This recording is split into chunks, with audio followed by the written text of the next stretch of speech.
So I'm back from my almost month-long trip to Ghana and Nigeria, and I have to say that was the first true break that I've taken in a very long time. Q4 2024 was cutting it dangerously close to burnout, like next level burnout. However, as easy as it is to complain about long days and sleepless nights, work is what allows me to live the life that I live. So let's get back to it, shall we?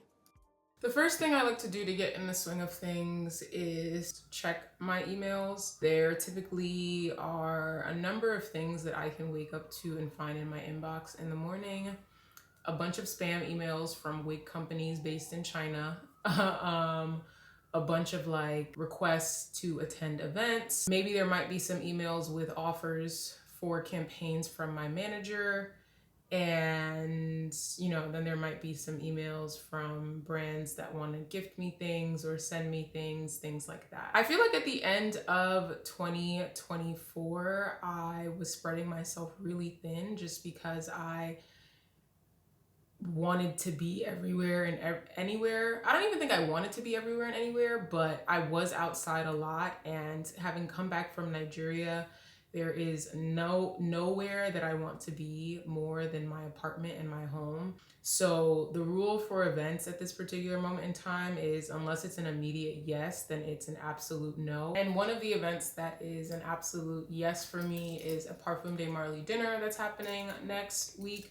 And I love the brand. I love the House of Fragrances. It's one of my top fragrance brands. And when they invited me, it was an immediate yes. I remember I got the invitation while I was in Nigeria and I hit up my assistant and I was like, absolutely yes, please RSVP on my behalf. Speaking of my assistant, yes, I did onboard and I'm still in the process of onboarding an assistant that I hired at the end of 2024. I will say it definitely took a huge weight off of my shoulders and allowed me to actually enjoy a vacation for the first time since I've been a full-time content creator.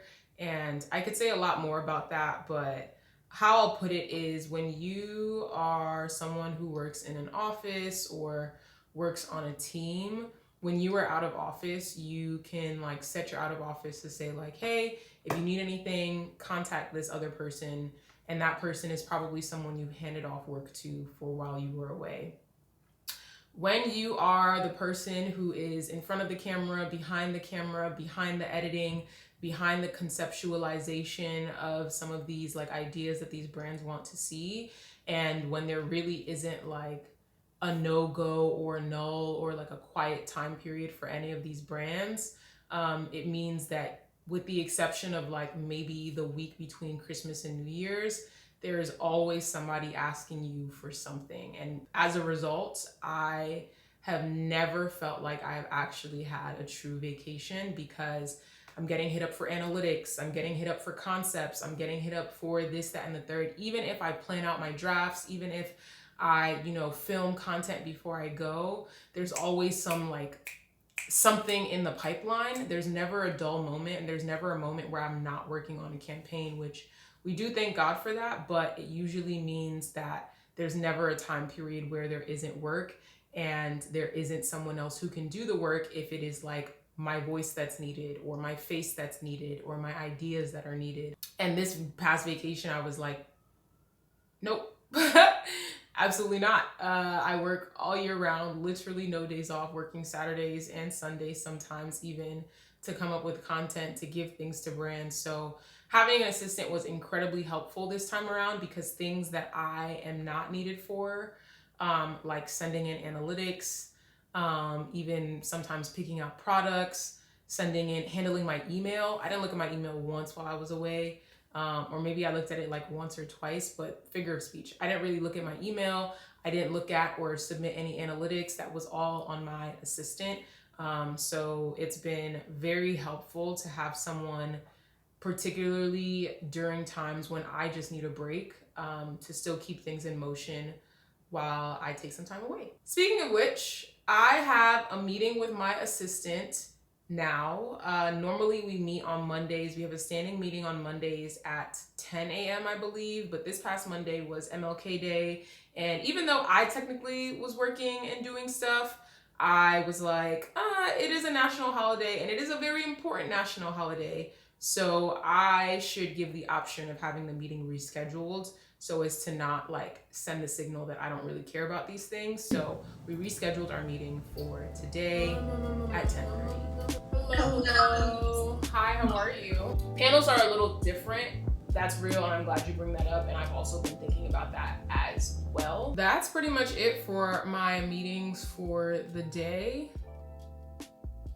I thought I was going to have a meeting with one of my campaigns, a briefing call, but my manager my talent coordinator just got back to me and let me know that today's probably not going to work. Honestly, this part of the day, or just in general, the entire day, even though I can plan, or even though I'll know what meetings I have and what things I will have due, there's this big understanding to expect the unexpected and to leave room for things to pop up here and there. Typically, the things that end up being the pop-ups or the whack-a-moles of the day are anything related to active campaigns, because I can check something off my to-do list, submit them, but then a brand will get back to me and there's either another to-do or now something to get back to them on.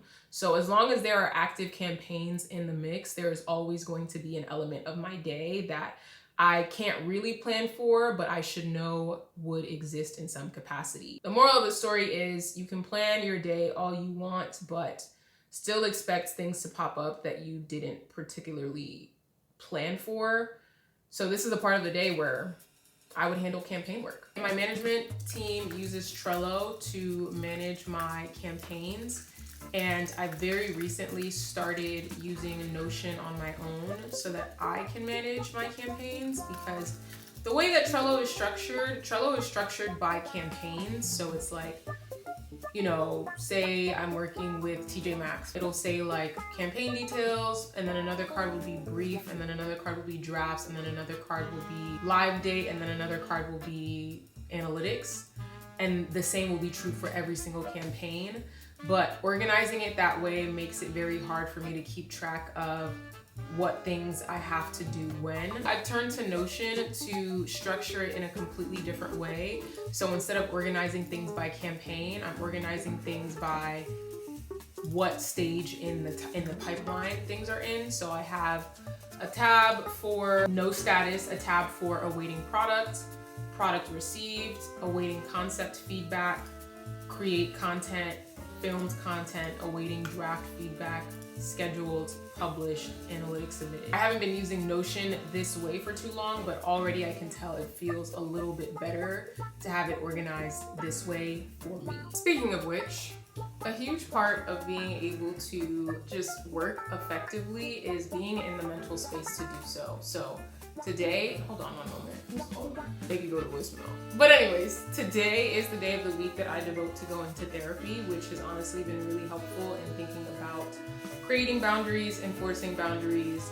So that's what I'm about to transition into doing right now. And now that I've wrapped up therapy and gotten my little midday emotional break, I get to move on to me time.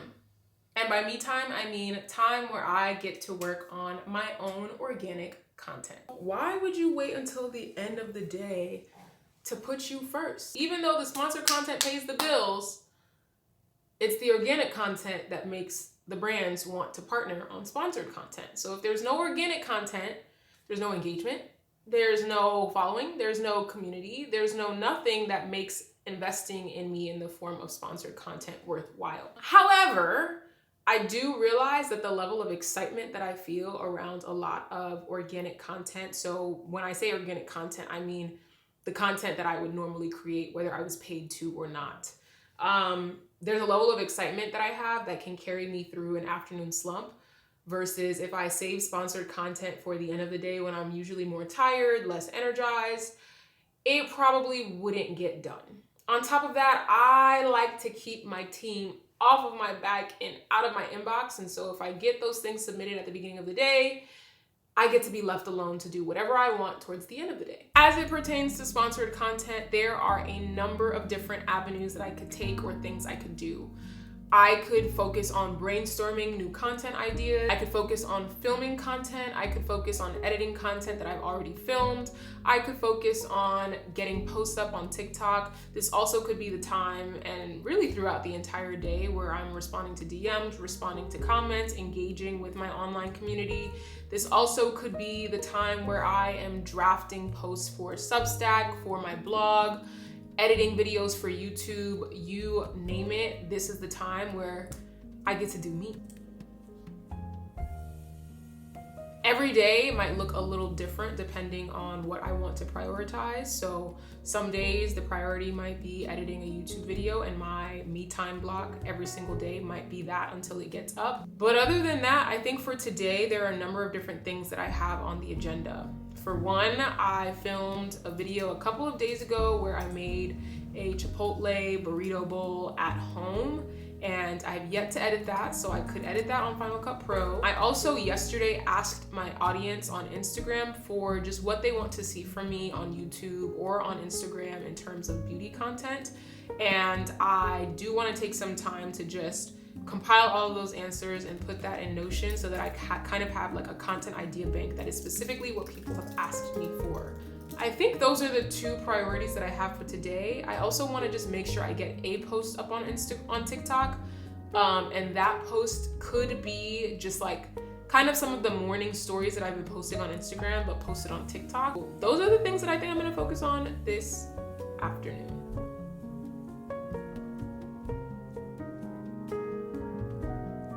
I ended up editing and finalizing that reel of my DIY Chipotle bowl and posting it on TikTok and Instagram this evening. No two evenings are the same, but today it was time to go through packages, and I get a number of packages that are either personal items, items for work, or PR items. Either way, it takes a really long time to go through everything, but I still like to reserve some time for me to read, cook, eat, and honestly get to bed at a decent hour. And then I'm off to sleep to wake up and do it all again the next day.